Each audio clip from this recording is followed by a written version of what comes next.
आज शेकापनं सांगोला बंदची हाक दिली, त्यामागे कारणही तितकंच गंभीर आहे। आमदार बाबासाहेब देशमुख यांच्या घरावर काही हुल्लडबाजांनी दारूच्या बाटल्या फेकल्यात। सुदैवाने कुणी जखमी झालेलं नाही, मात्र हे प्रकरण अत्यंत गंभीर आहे। शेतकरी कामगार पक्षाचे आमदार बाबासाहेब देशमुख यांच्या बंगल्यावर या दारूच्या बाटल्या फेकल्या, त्या निषेधार्थ आज सांगोला बंदची हाक दिली।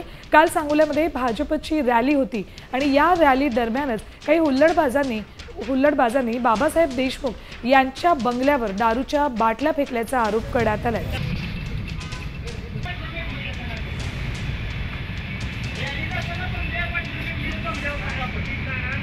एका अज्ञात व्यक्तीनं घराच्या समोर दारूची बाटली फेकून चुकीचं निंदनीय कृत्य केलेलं आहे।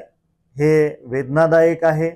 सांगोला बंदची हाक आहे आणि सांगोला बंदची हाक असताना सर्व पक्ष आणि त्यांचे पदाधिकारी या सांगोला हाक बंदची हाक मध्ये सामील होणार आहेत, जाहीर निषेध नोंदवणार आहेत।